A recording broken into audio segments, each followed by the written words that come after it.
2003 October 1 ముఖ్యమంత్రి చంద్రబాబు నాయుడు గారు చావు అంచుల వరకు వెళ్లి తిరిగి వచ్చిన రోజు అది. ది పీపుల్ వార్ గ్రూప్ స్వర్ణయుగంగా ప్రకటించుకున్న రోజు అది. ఆల్ ఓవర్ ఇండియాలో ఫస్ట్ టైం నక్సల్స్ ఒక స్టేట్ సీఎం మీద దాడి చేయడమే కాదు, మొత్తం ఆల్ ఓవర్ ఇండియానే షేక్ చేసింది ఆ ఘటన. ప్రతి పొలిటీషియన్ గుండెల్లో వెనుక పుట్టించింది. అసలు ఆ రోజు అలిపిరిలో ఏం జరిగింది, ఈ బాంబ్ బ్లాస్ట్ ని మావోయిస్టులు అసలు ఎలా ప్లాన్ చేశారు, నారా చంద్రబాబు నాయుడు గారు ఆ ఘటన నుంచి ఎలా తప్పించుకొని బయటపడ్డారు, ఈ విషయాలన్నీ మనం ఈ వీడియోలో డీటెయిల్ గా డిస్కస్ చేద్దాం. మన ఛానల్ ని ఫస్ట్ టైం చూసినట్టయితే సబ్స్క్రైబ్ చేసి పెట్టుకోండి. ఇంకా డైరెక్ట్ గా వీడియోలోకి వెళ్ళిపోదాం. 1991 నుంచి 2005 వరకు నక్సల్స్ కి ఇండియాలో ఒక స్వర్ణయుగంగా చెప్పుకోవచ్చు. సరిగ్గా ఒక దశాబ్దం పైనే నక్సల్స్ ఇండియాలో చక్రం తిప్పారు. అయితే ఇక్కడ 1995 లో నారా చంద్రబాబు నాయుడు గారు ఆంధ్రప్రదేశ్ కి సీఎం అయిన తర్వాత ఈ నక్సల్స్ గ్రూప్ ని మెల్లమెల్లగా ఎలిమినేట్ చేయడం స్టార్ట్ చేశారు. 1995 నుంచి 1999 వరకు ఎంతో మంది నక్సల్స్ ని చంద్రబాబు నాయుడు గారు ప్రభుత్వం ఎలిమినేట్ చేసింది. అయితే 1999 లో వచ్చిన ఎలక్షన్స్ లో కూడా చంద్రబాబు నాయుడు గారు సీఎం గా ఎన్నికయ్యారు. ఇలానే వదిలేస్తే చంద్రబాబు నాయుడు గారి గవర్నమెంట్ వల్ల ఈ నక్సల్స్ కి చాలా ప్రమాదం అని కొంతమంది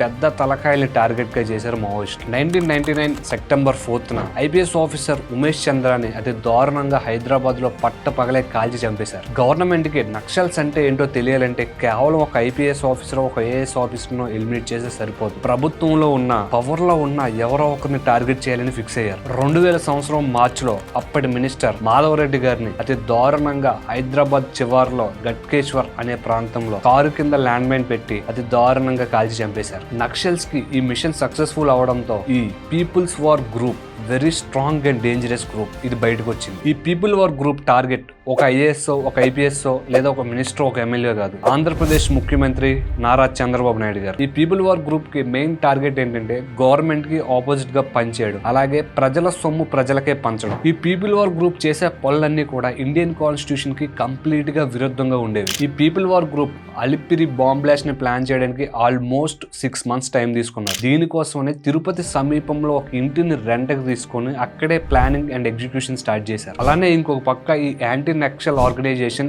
ఈ పీపుల్ వార్ గ్రూప్ మెంబర్స్ ని మెల్లమెల్లగా ఎలిమినేట్ చేయడం కూడా స్టార్ట్ చేశారు. దీంతో నక్సల్స్ ఒకటే బ్లైండ్ గా ఫిక్స్ అయ్యారు, ఈసారి చంద్రబాబు నాయుడు గారిపై చేసే దాడి తప్పకుండా మిస్ అవ్వకూడదు. ఈ విధంగా అలిపిరి బ్లాస్ట్ ని చాలా పకడ్బందీగా ప్లాన్ చేశారు మావోయిస్టులు. ఈ బ్లాస్ట్ ని ప్లాన్ చేసిన వాళ్ళలో మావోయిస్ట్ అగ్రనేతలు చాలా మంది ఇన్వాల్వ్ అయి ఉన్నారు. వాళ్ళలో కొంతమంది మావోయిస్ట్ గణపతి, అలాగే మల్లోజుల కోటేశ్వరరావు, అలానే ఆర్కే అలియాస్ రామకృష్ణ, వీళ్ళ ముగ్గురు ఇందులో కీలక సభ్యులుగా పనిచేశారు. దీంతో పాటు వీళ్ళ మెయిన్ హెడ్ ఒక ఆయన ఉన్నాడు, ఆయనే తక్కాలపల్లి వాసుదేవుని ఇన్ఛార్జ్ గా నియమించారు. కొన్ని ఆర్టికల్స్ లో ఈ అలిపిరి బాంబ్ బ్లాస్ట్ లో 23 మంది ఇన్వాల్వ్ అయి ఉన్నారని, అలాగే కొన్ని ఆర్టికల్స్ లో 33 మంది ఇన్వాల్వ్ ఉన్నాయని వచ్చాయి. ఈ యాక్షన్ ప్లాన్ కోసం వాసుదేవ్ అండ్ హిస్ టీమ్ మొత్తం ఈ అలిపిరి ఘాట్ రోడ్ అంతా బాగా గమనించి ఒక ప్లేస్ ఫిక్స్ చేశారు. ఆ ప్లేస్ కూడా ఎలా ఫిక్స్ చేశారంటే ఈ బ్లాస్ట్ అయిన వెంటనే వాళ్ళు ఈజీగా తప్పించుకునే ప్లేస్ ని ఫిక్స్ చేసుకున్నారు. ఈ అలిపిరి ఘాట్ రోడ్ లో ఈ ల్యాండ్ మైన్స్ ని ఫిక్స్ చేయడం, అలాగే ఇన్స్టాల్ చేయడం చాలా కష్టం.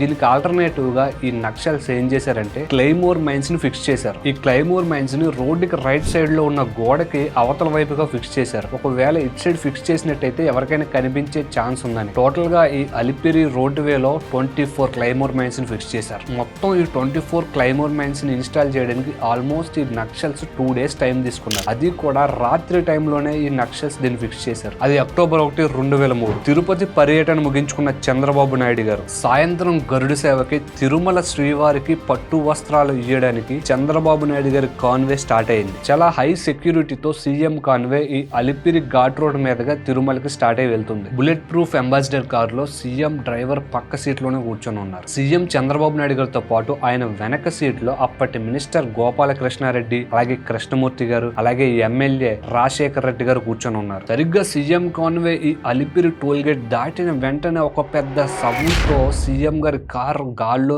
6 అడుగులు పైకి ఎగిసి కింద పడింది. దీంతో సెక్యూరిటీ అంతా అలర్ట్ అయి బోర్లా పడి ఉన్న కార్ ని సరిచేసి సీఎం గారిని కష్టపడి బయటకు తీసుకొచ్చారు. ఆ టైంలో అసలు ఏమైంది అనేది కూడా చంద్రబాబు నాయుడు గారికి అర్థం కాలేదు. మొత్తం బ్లాంక్ గా అయిపోయింది ఆయనకి. ఈ బాంబ్ బ్లాస్ట్ సౌండ్ కి చుట్టుపక్కలంతా కూడా నిశ్శబ్దమైన వాతావరణం క్రియేట్ అయింది. వెంటనే ఆయన్ని అంబులెన్స్ లో హాస్పిటల్ కి తరలిస్తుంటే అప్పటికీ కూడా ఆయనకు అర్థం కాలేదు జరిగింది నక్సల్స్ అటాక్ అని. ఆయన ఏదో యాక్సిడెంట్ ఇన్సిడెంట్ అని అనుకున్నారు. దాంతో అంబులెన్స్ లో ఉన్న పక్క వ్యక్తులు సార్ ఇలా మావోయిస్టులు అటాక్ చేశారని చెప్పిన తర్వాత ఆయనకు క్లారిటీ వచ్చింది. అయితే ఈ బ్లాస్ట్ లో డ్రైవర్ పక్క సీట్ లో కూర్చున్న చంద్రబాబు నాయుడు గారికి పెద్దగా గాయాలు తగలనప్పటికీ కానీ వెనక సీట్ లో కూర్చున్న ఈ రాజశేఖర్ రెడ్డి గారికి, అలాగే కృష్ణమూర్తి గారికి, అలాగే మినిస్టర్ గోపాలకృష్ణ రెడ్డి గారు మాత్రం బీభత్సంగా గాయాలయ్యాయి. అందరినీ సమీపంలో ఉన్న హాస్పిటల్ తరలించారు, ట్రీట్మెంట్ కూడా స్టార్ట్ చేశారు. అందరూ సేఫ్ గానే బయటపడ్డారు. ఈ ఇన్సిడెంట్ జరిగిన వెంటనే అప్పటి హోమ్ మినిస్టర్ దేవేంద్ర కూడా ఈ ఇన్సిడెంట్ మీద ఒక స్పెషల్ ఇన్వెస్టిగేషన్ టీమ్ వేశారు. ఈ టీం ఆల్మోస్ట్ బాగా రీసెర్చ్ చేసి